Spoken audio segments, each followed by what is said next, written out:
Okay kayo, nindot. Ambloy ang dagat. Sir Lito, konting padjak lang. Ayan. Ayan o, kita nyo? Konting ikot lang. Sobrang lakas na po ng ating motor. Ayan.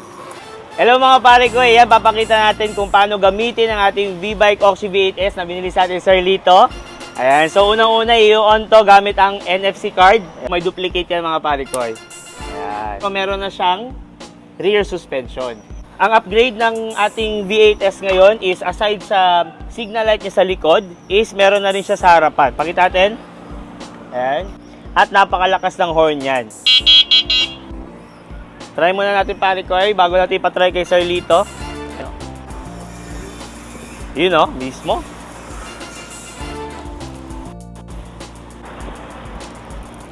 Ayan. This time si Sir Lito naman. Ayan. Ayan o.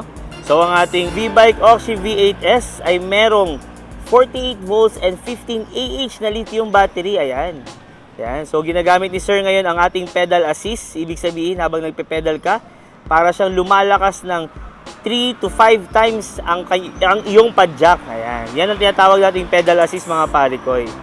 Nindot daw kayo mga parikoy. So that is our V-Bike Oxy V8S. Thank you sir. Thank you sir. Okay, salamat.